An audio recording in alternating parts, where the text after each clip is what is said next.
Muy bien, entonces, intervalos de confianza, lo expliqué anteriormente, vimos que en la distribución normal, a una desviación estándar tenemos 64,8 de los datos, a dos tenemos 95.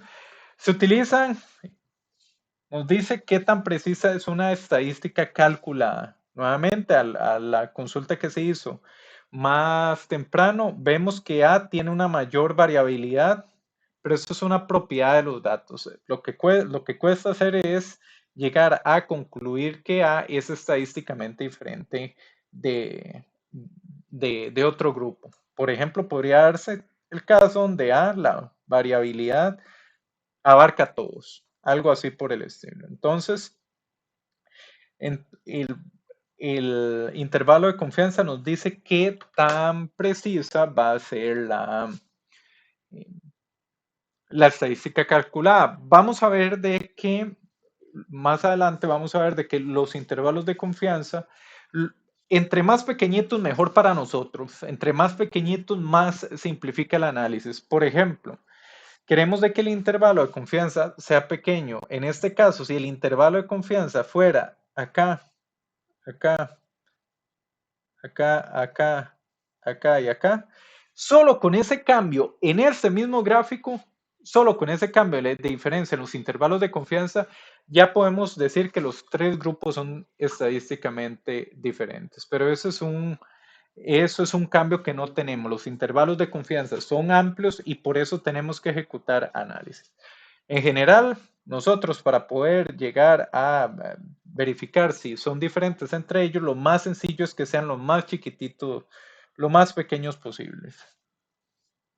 Están asociados al error de muestreo, diferencia entre el promedio de la población y la muestra, por eso es que los incluimos entre más datos recabemos, se disminuye el error de muestreo y los intervalos de confianza se reducen. Entonces, si vamos a inferir de un promedio, tenemos que poner el intervalo de confianza. Si vamos a llegar a promedios de población, mostrarlos, y esto por regla que vamos a empezar a seguir de aquí en adelante, mostramos los promedios con su respectivo intervalo de confianza. Y si interpretamos el intervalo de confianza tenemos una población de 1000 elementos. Hicimos un muestreo de 50 elementos.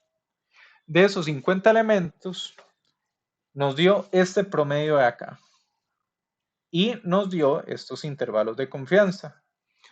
¿Qué significa el intervalo de confianza? Dice, eso nos lo dio el muestreo. Sin embargo, el promedio real de la población puede estar acá, acá, acá.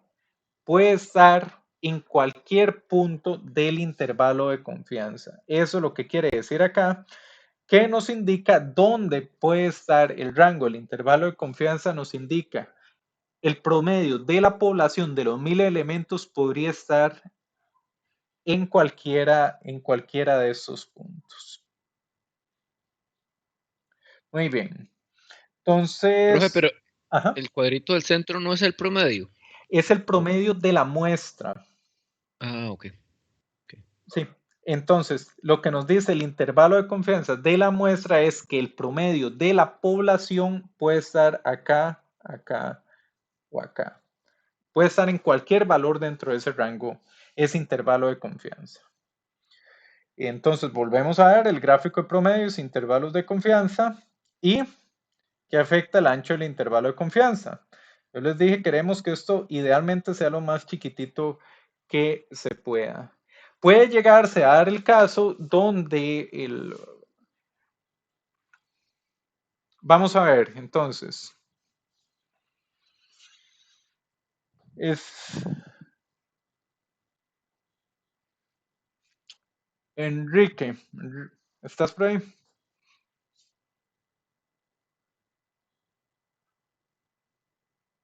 Enrique. Creo que soy yo, profe, Jorge. Ah, Jorge, sí. Jorge, vamos a ver. Entonces, vamos a ejecutar el siguiente experimento. Seguime acá. Ok. Vamos a...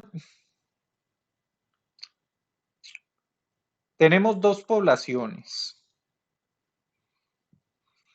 Vamos a ver de qué se me ocurre. Muy bien, usted lo contratan en una fábrica a que mida la cantidad de champú que se está echando en las botellas de champú. Y la población de todo un lote son 1000 botellas. Entonces, usted lo que tiene que agarrar es hacer un muestreo y con base en eso, pues inferir. Entonces, tenemos dos lotes de 1000 botellas cada uno. En el mundo ideal, el promedio del contenido entre los ambos lotes tiene que ser igual, porque se supone que son la misma clase de producto que deberían llevar las mismas cantidades. Hay variabilidad en el proceso. Eso es un fenómeno físico que siempre va a ocurrir. Siempre unas botellitas van a tener menos, otras van a tener más, otras menos, otras más. El punto es de que tienen que estar ahí entre un intervalo. Sacas 20 muestras del primer lote. Sacas 20 muestras del segundo lote. Haces análisis y te sale algo de esta manera. Entonces, la pregunta es, ¿hay que alarmarse? Hay un lote que consistentemente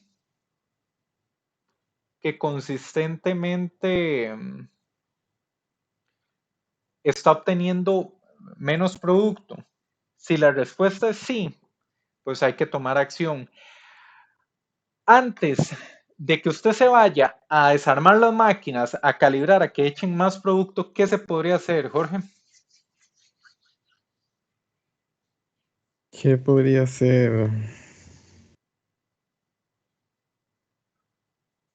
En realidad también tiene que ver mucho cómo estoy eligiendo las muestras, ¿no? Porque la población entera de 1000 botellas en cada lote solo estoy eligiendo 20.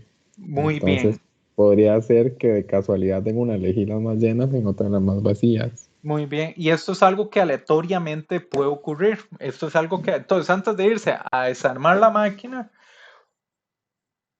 viendo esta información, quiere decir de que el promedio de la población puede estar acá para el lote 1 y acá para el lote 2.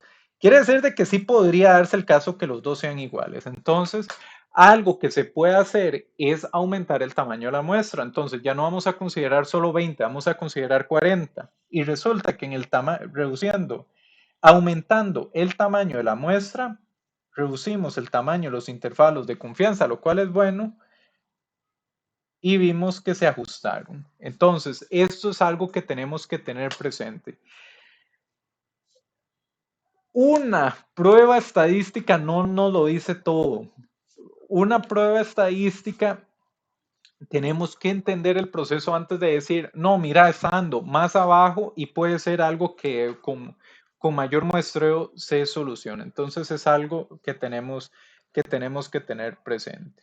Acá adelanto la sorpresa, si obtuviéramos algo de este comportamiento, resulta que estos dos no son estadísticamente diferentes, lo cual es curioso porque uno llegaría a pensar, intuir de que efectivamente este está más abajo que este, pero resulta que no.